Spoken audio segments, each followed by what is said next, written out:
It's filming. The what? They're not. The closest one is Sagittarius dwarf. Did you see the map of the galaxies? It's in the book. We talked about it. Oh, great Odin's raven! Tell me, or I'll never got the buttons. All right then.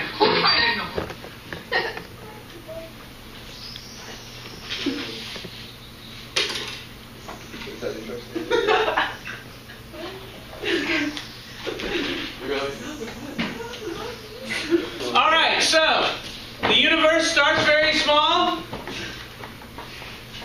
expands.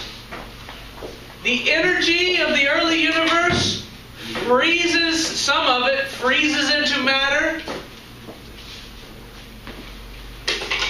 The first forms of matter that appear are protons and neutrons.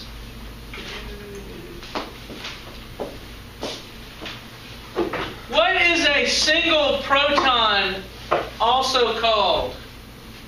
If it's, for instance, has an electron, and also electrons form. A neutron.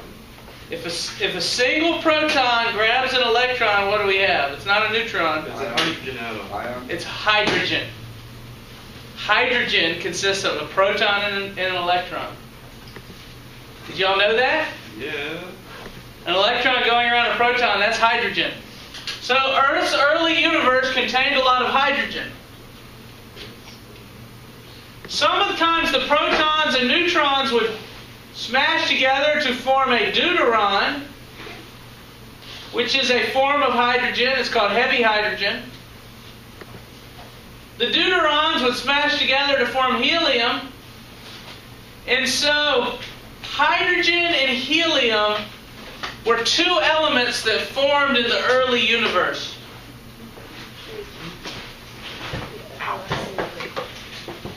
As the universe expanded,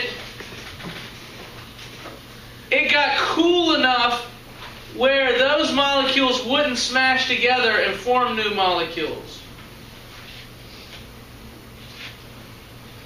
So the reading says that about 15 minutes after the Big Bang, we had a bunch of hydrogen and helium. And that's basically what exists in the universe today. Mostly hydrogen and helium. So the early universe only had two elements, hydrogen and helium.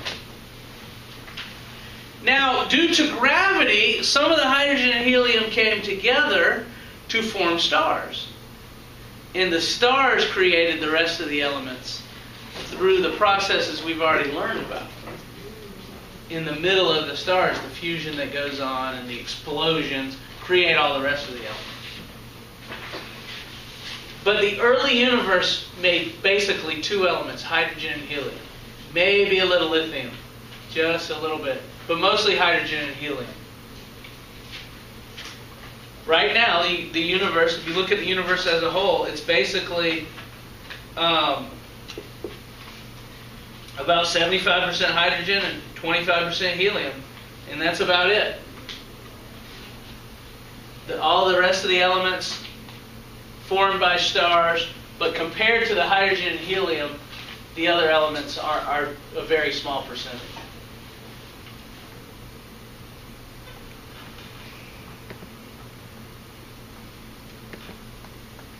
This is an interesting little discussion that the book has. There was a time when the universe was so small that it was very dense, and light wouldn't have been able to travel through that early universe. Because there's so much stuff in it, as light starts to move, it hits something, it hits molecules that were nearby. So, at an early time, we say that the universe was opaque. Do y'all know that word, opaque? Y'all ever heard that word before? Yes. Opaque means you can't see through it. And so when the universe was very young, it had so much stuff in it, it was dark. Light couldn't go through it. Now, do you remember that when we're looking at something very far off with our telescopes, we're going back in time? Do you remember that discussion? The further you look at something, the further back in time you are?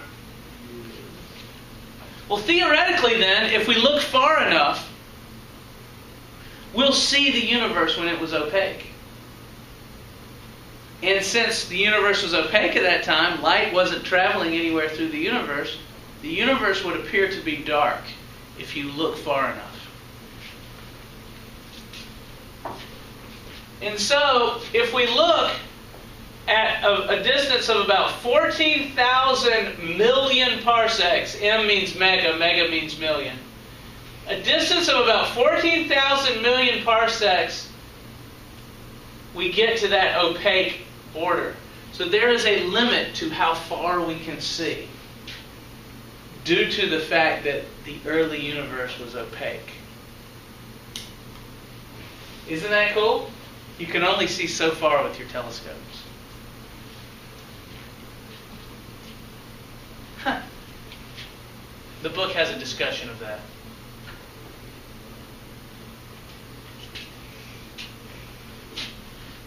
Another discussion that the book has that's very difficult to understand. I don't know how much y'all are understanding these discussions. Interesting stuff to think about. Is something that they call the horizon problem and the flatness problem. The horizon problem and the flatness problem. I'll talk about the flatness problem first. The flatness problem we've already discussed. Remember when I said the omega naught that we figure is 1, is exactly 1? That when we see the universe, we see it as flat. It's not less than 1. It's not greater than 1. When we total up all the amount of stuff in the universe, we come to an omega naught value of 1, which means the universe is flat. And scientists don't understand that. Scientists say, why would it be exactly 1? There are an infinite number of values over 1. There are an infinite number of values under 1. Why would it be exactly 1? That's called the flatness problem. Why is the universe flat? The horizon problem is a little different. The horizon problem is basically saying, why is the universe homogeneous? Why would it have more stuff over here than it has over here? Why does it look the same in every direction we look? If it was true that the universe started as a Big Bang, physicists say that all the stuff in the universe probably wouldn't be perfectly equally mixed. You'd probably have more stuff on one side of the universe than stuff on the other, just by random movement of the stuff in the early universe. And that when it expanded to its full size, just by random chance, you'd probably have more stuff on this side than on this side of the universe when it was very young. It probably wouldn't be equally distributed. And so you ought to end up with stuff on one side of the universe more than stuff on the other, and that's not the case.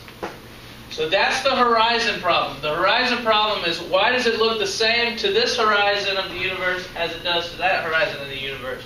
And the flatness problem is, why does omega naught equal exactly 1? Those are two problems that physicists have argued about over the last 100 years of studying all this stuff. And there's a solution to both of them. Anyone here know about the solution? Wait, you're good at this stuff. You ever heard about this?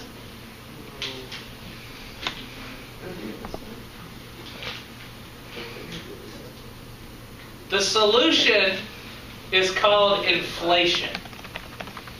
We're learning about that in economics. It's kind of like inflation in economics, but way more massive. inflation is the idea that the early universe, at a time in the distant, distant past, the early universe went under what we call an epoch of inflation. When the universe suddenly grew at an incredibly fast pace, almost unimaginably fast. In other words, at a very short time, and physicists, through computer simulation and mathematics, can figure out the time that the inflation probably happened. What chapter are we in again? This is chapter 17. This is page 477. At the time the universe probably went through this epoch of inflation was when the universe was between 10 to the negative 43 seconds old and 10 to the negative 35 seconds old. Can you believe this? Do y'all know what this number means? Very. 0.000000000 43 zeros old. 1. If that went on 43 zeros old. From when the universe was this old to 10 to the negative 35 seconds, this is less than a second. Way less than a second. That the universe went through this huge expansion. And it suddenly went from a size of 10 to the negative 25 meters in size. So we're talking about smaller than the smallest atoms. To 10 to the 25th meters in size.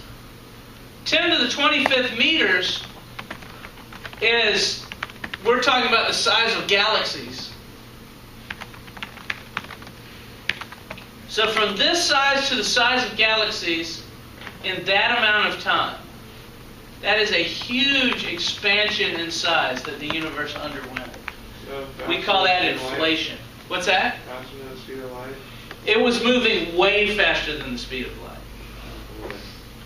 Now, it is true that nothing can move faster than the speed of light through the universe. But the equations don't have, the mathematical equations that talk about the theory of relativity, how fast the speed of light is, that has nothing to do with the universe itself. The universe itself can expand at much faster than the speed of light. But stuff cannot move through the universe at faster than the speed of light. Because the universe expanding itself is not any physical object. It's not a mass. It's not an object with any mass. The bounds of the universe have the size of the universe itself is not a mass. Is not something with mass. So it is not bound by the speed of light, by the theory of relativity, the laws that govern that. This epoch of inflation takes care of our flatness problem. And here's how it does it. We perceive the universe as flat, like a sheet of paper. We do not perceive it as round like the Earth. We don't perceive it as saddle-shaped either. We perceive it as flat. And here's why. Imagine an ant on a balloon. If the balloon is small, the ant sees the balloon as a closed surface. It can see that the balloon is small. If it starts walking in one direction, it'll walk all the way around this balloon and come back to the same point. We call that a closed surface. And the ant sees the balloon this way if the balloon is small. But if you blow up the balloon to a huge size, the ant will perceive the balloon as flat because the balloon is so big. It won't know it's curved. It'll look at the balloon and it'll say it's a flat surface, kind of like we look at the surface of the Earth and we think it's flat because the Earth is so big. Can we go to the bathroom? Yes. So they're saying that it's not flat in the universe. So the reason why we perceive omega naught is equal to 1 is probably because the universe is so big. We look at it and all of our equations tell us it is flat, but that is probably because the universe is at such a huge size. Because of inflation, it grew to this huge size really fast and then continued normal expansion. That it's so big that we see it as flat when it's actually probably not. It's actually probably either open or closed, open or closed, but we see it as flat because of its huge size. Scientists have estimated what the size of the universe might be based on this idea of inflation. And they estimate it as this. Compare the size of an atom to the size of the Earth. I'm sorry, no, they say different. Compare the size of a proton to the size of the Earth.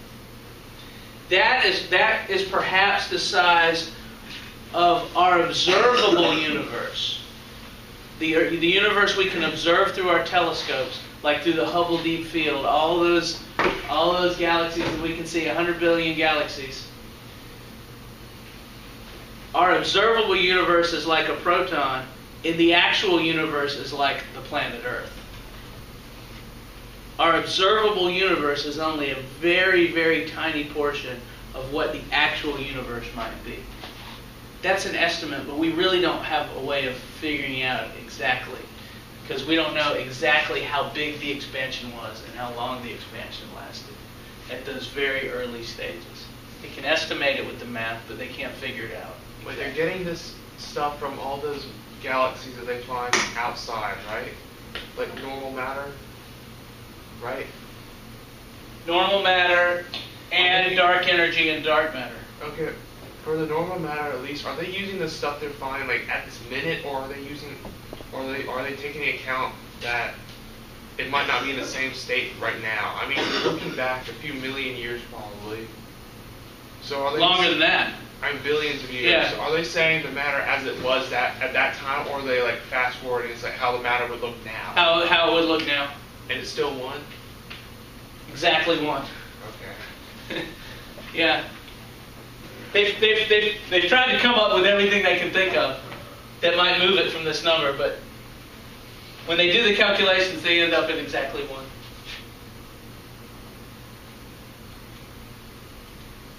The expansion would also solve the horizon problem, and I don't really want to get into the reasons of that too much, but the expansion of the universe makes it so that both horizons look the same, whereas without the expansion of the universe, you would get these different looks to the two horizons. So it actually solves both problems. So that's kind of an interesting discussion.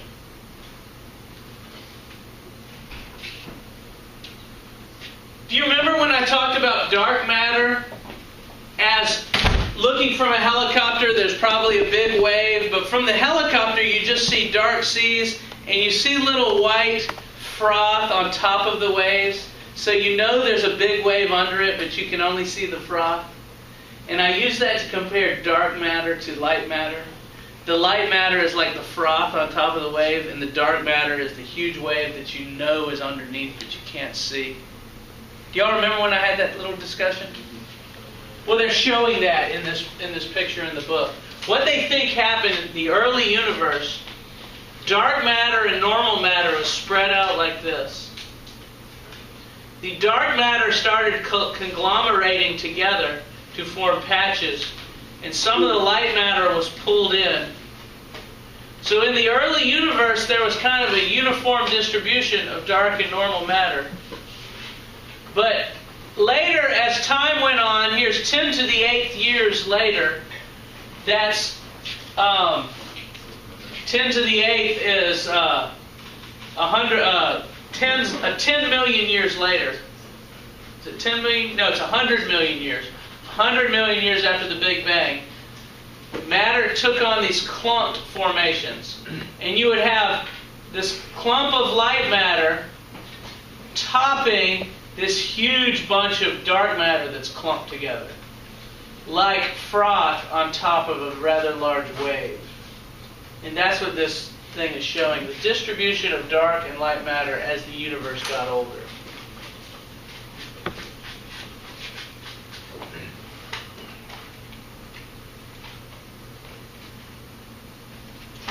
I don't know what this is. I don't remember this video. Galaxy formation is not well understood. One thing that is certain is that all galaxies formed long ago. As this animation shows, the galaxies might have originated by accumulating smaller fragments, after which mergers and acquisitions built the larger galaxy clusters seen in the universe today.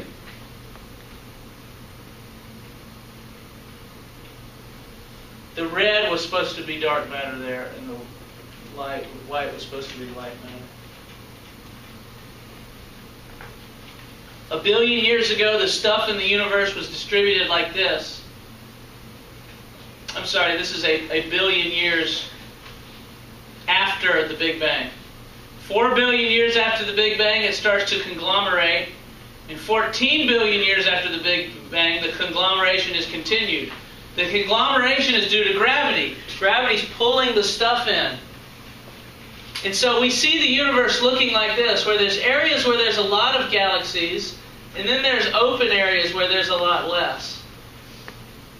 But yet it's still expanding, gravity's pulling things. Yes, but it's still expanding at the same time. So it's just dark energy out there. The area out here, yeah, it's just dark energy, pushing the voids of space apart somehow. We don't know how that works. Where's our galaxy on that little picture? I have no idea. Maybe in the very center. This is just a small section of space, though. This isn't the entire universe. This is just a tiny section of space. The entire universe would have stuff like this all throughout it.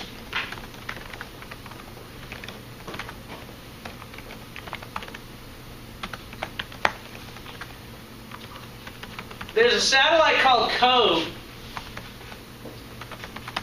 that they sent out to measure the background radiation of the entire universe.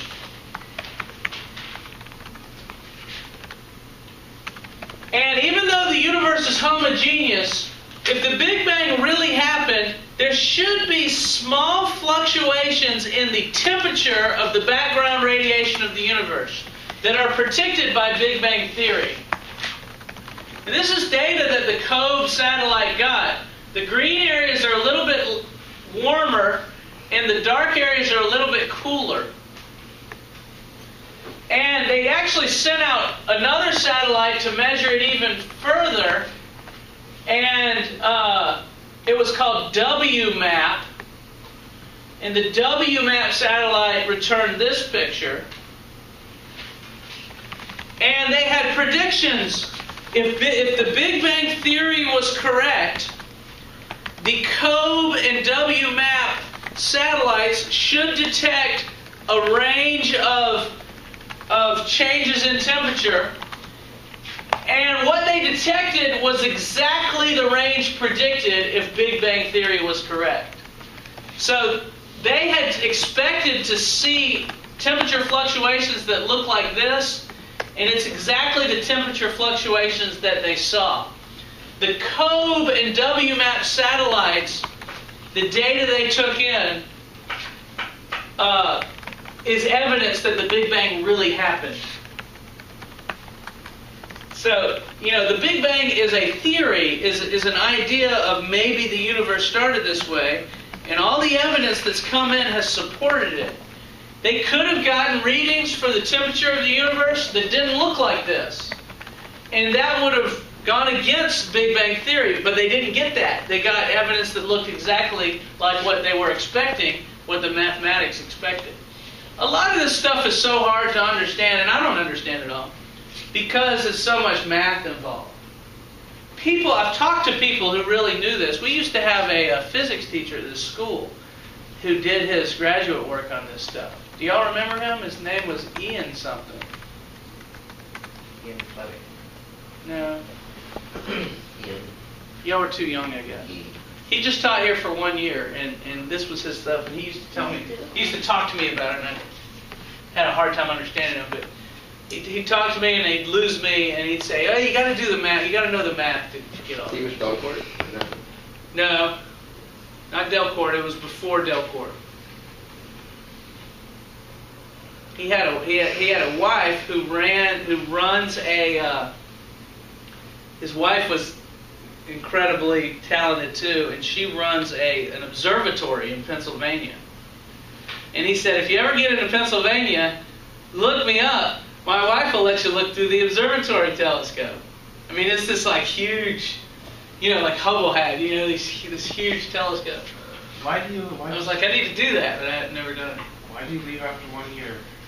He didn't like teaching high school kids. It's too good. The high school kids none of the kids could understand him. None of the kids liked him because they couldn't understand him. He was too smart for this job. What happened to him? I don't know. I think he went on and got his degree. I remember we Googled him one time. When you Google him, all these articles come up. He's pretty. He's a theoretical physicist.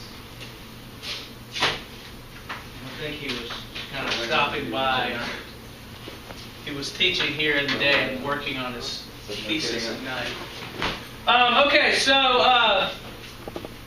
that chapter, I know it's kind of mind-blowing. It's good just to tell you what's out there, and I think what this chapter does more than anything, it lets you understand how little we actually know about everything, and how much there is to know, still to learn on this stuff.